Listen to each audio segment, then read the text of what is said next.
Students welcome back. Question number 44 start करते हैं जल्दी से।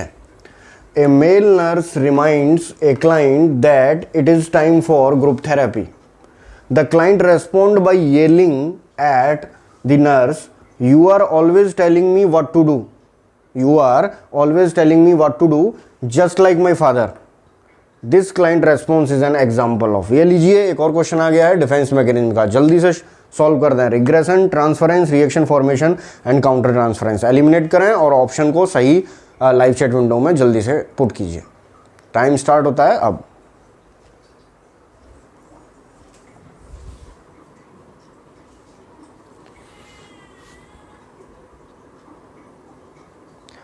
एग्जाम्पल पढ़ें और फिर अज्यूम करें कि कौन सी डिफेंस मैकेनिज्म हो सकती है, क्योंकि इनमें से लगभग हर ऑप्शंस कई बार आ गया है, तो इस बार गलत नहीं होना चाहिए। और गलत हो भी जाता है तो ऐसा नहीं है कि आप आंसर ही देना छोड़ दें कि मेरा गलत क्यों हो गया, ऐसा कुछ नहीं है। जब हम फर्स्ट टाइम किसी चीज़ को पढ़ते हैं तो गलत हो जाता है। शुरू करते हैं। एक मेल नर्स है जो क्लाइंट को रिमाइंड करा रहा है कि आपका ग्रुप थेरेपी का टाइम हो गया है।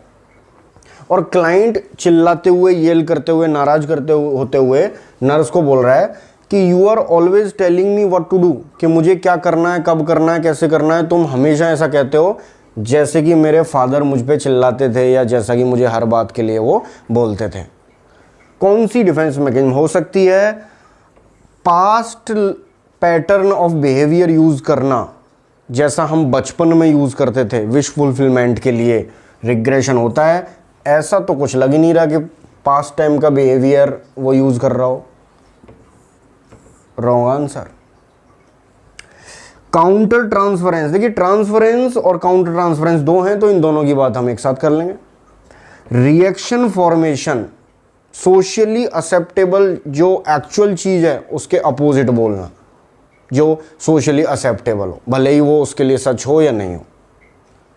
ऐसा तो कुछ नहीं हो रहा, वो तो अपना गुस्सा जाहिर कर रहा है अपने फादर की इमेज को ध्यान में रखते हुए, कि जैसे मेरे पिता हर बात के लिए टोकते थे या बोलते थे कि यही करना है, तुम भी ऐसा ही करते हो।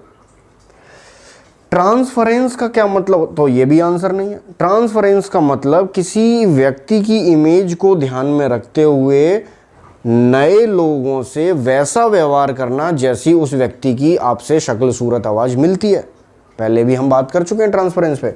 तो यहां पे मरीज अपने फादर की इमेज को मेल नर्स से अज्यूम कर रहा है, क्योंकि male nurse he is talk like his father, उसके पिता के जैसे व्यवहार करता है, तो पिता की इमेज मेल नर्स पर इंपोज हो रही है। और यहां पर वो ट्रांसफरेंस से नेगेटिव ट्रांसफरेंस यूज कर रहा है। नेगेटिव ट्रांसफरेंस मतलब वो चिल्ला रहा है कि तुम भी बिल्कुल ऐसी रोक टोक करते हो जैसे मेरे फादर करते थे, यानी ट्रांसफरेंस में नेगेटिव इमोशंस ट्रांसफर हो रहे हैं इस समय। काउंटर ट्रांसफरेंस आंसर क्यों नहीं है? काउंटर ट्रांसफरेंस आंसर तब होता जब इस एग्जाम्पल के बाद नर्स भी ट्रांसफरेंस यूज करती पेशेंट के ऊपर। दोबारा बोल रहा हूं, पेशेंट ने, क्लाइंट ने नर्स के ऊपर, मेल नर्स के ऊपर ट्रांसफरेंस यूज किया और नेगेटिव इमोशंस को ट्रांसफर कर दिया अपने फादर की इमेज को ध्यान में रखते हुए। और मेल नर्स भी क्लाइंट से पॉजिटिव या नेगेटिव व्यवहार करती। मान लो क्लाइंट की शक्ल उसके किसी फ्रेंड से मिलती है और फ्रेंड को वो लाइक करता है, तो यहां क्लाइंट तो नेगेटिव बिहेवियर दिखा रहा है नर्स के प्रति, चिल्ला रहा है, जबकि नर्स हो सकता है फ्रेंड की वजह से उससे बहुत अच्छा व्यवहार करता। तब ये क्या कहलाता? Counter transference. तो काउंटर ट्रांसफरेंस नहीं है, राइट आंसर इज ट्रांसफरेंस। बढ़ते हैं नेक्स्ट क्वेश्चन की तरफ।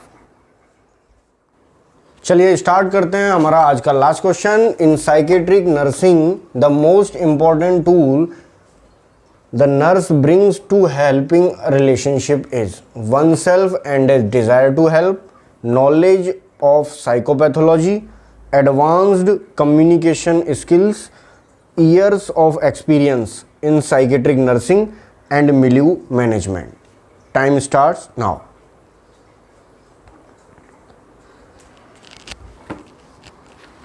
एलिमिनेट कीजिए, इजी क्वेश्चन है, सोचिए।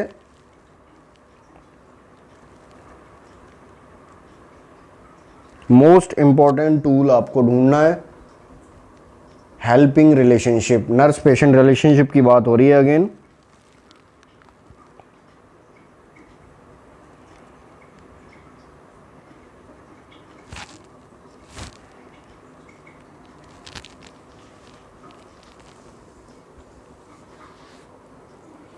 चलिए शुरू करें, एलिमिनेट करते हैं एक एक करके।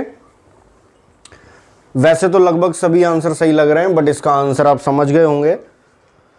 एडवांस्ड कम्युनिकेशन स्किल्स, एडवांस्ड पे फोकस करें। नर्स पेशेंट रिलेशनशिप मेंटेन करने के लिए बेसिक कम्युनिकेशन स्किल्स से भी काम चल जाएगा। ज़रूरी नहीं है कि नर्स को एडवांस्ड कम्युनिकेशन ट्रेनिंग हो उसकी, या उसके पास में डील करने के लिए एडवांस्ड स्किल्स चाहिए, ऐसा नहीं है। Knowledge of psychopathology, nurse patient relationship maintain करने के लिए केयर देने में मदद हो सकती है, साइकोपैथोलॉजी या किसी बीमारी के बारे में अगर हमें नॉलेज है तो। But relationship nurse patient therapeutic relationship maintain करने में साइकोपैथोलॉजी की कोई खास ज़रूरत नहीं है। फर्स्ट और फोर्थ क्या लग रहा है? Years of experience in psychiatric nursing, कई वर्षों का अनुभव साइकेट्री नर्सिंग के क्षेत्र में, और मिलियू मैनेजमेंट, ये मदद करेगा नर्स पेशेंट रिलेशनशिप मेंटेन करने में, बिल्कुल करेगा। मतलब it is directly somehow represent to treatment modalities, कहीं ना कहीं ये ट्रीटमेंट मॉडलिटीज में ज़्यादा फोकस करेगा। आपका एक वर्क ऑफ एक्सपीरियंस कहाँ काम आएगा? उस क्लाइंट को केयर देने में, ना कि नर्स पेशेंट रिलेशनशिप को मेंटेन करने में या हेल्प करने में। जब तक कि आपकी डिज़ायर नहीं है हेल्प करने की, जब तक कि आपके अंदर खुद से वन सेल्फ से, अभी थोड़ी देर पहले भी 41 या 42 क्वेश्चन जो हमने देखा था उसमें भी था कि खुद को awareness of self and professional role, याद कीजिए वही आंसर था वहाँ पे भी, अवेयरनेस ऑफ सेल्फ, वही बात है, अवेयरनेस ऑफ सेल्फ। और किसी क्लाइंट की हेल्प करने की इच्छा जब तक नहीं है तब तक नर्स पेशेंट रिलेशनशिप स्ट्रॉन्ग नहीं बन पाएगा। Right answer is a. आज के लिए इतना ही, मिलते हैं जल्दी नेक्स्ट वीडियो में। बहुत सारे स्टूडेंट नीचे कमेंट डाल रहे हैं कि सर रिसर्च की जो सीरीज हमारी चल रही है वो वीडियोस नहीं आ रहे हैं, प्लीज़ रिसर्च के सिलेबस वाइज वीडियो बनाएं। मैं आपको पहले भी बता चुका हूँ, लॉकडाउन का पीरियड चल रहा है, यहाँ पर कोई बुक नहीं है, हाई स्पीड इंटरनेट नहीं है, इंक 1 या 2 इंक है मेरे पास, बस उससे काम चल रहा है। यहाँ अभी रिसर्च के वीडियोस बनाना पॉसिबल नहीं है। हमें फॉर्मेलिटीज़ नहीं करनी है कि बस कोई भी टॉपिक उठाया रिसर्च का और पढ़ा दिया जल्दी से। मुझे खुद वीडियो बनाने के लिए रिसर्च के अच्छी स्टडी पहले करनी होती है ताकि कोई भी चीज़ गलत ना हो जाए। तो वेट करें जब तक मॉस्बी एनक्लेक्स की सीरीज भी चल रही है। जब ये लॉकडाउन ख़त्म होगा, जब ये सारी समस्याएं सॉल्व हो जाएंगी तो नर्सिंग में वैकेंसीज आना स्टार्ट हो जाएंगी। दिल्ली एम्स तो वो तो आना ही है सितंबर अक्टूबर में, तो आप अभी से उसके लिए तैयार रहें। वहाँ ये सीरीज आपकी बहुत मदद करेगी, क्योंकि जब तक हम इसको पूरा भी कर देंगे, और मौसवी तो ऐसी बुक है आप जानते ही हैं कि वो जल्दी से समझ में भी नहीं आती है, तो I think it is beneficial for you. तो अभी इस ड्यूरेशन को जो आप घरों में अपने हैं, सेफ़ हैं, तो वहाँ अपने आप को ज़्यादा से ज़्यादा बिजी रखें, अच्छा खाएँ और हेल्दी रहें। मेरे कहने का मतलब स्वस्थ रहें, व्यस्त रहें और मस्त रहें और मेहनत करते रहें। Have a nice day and good luck.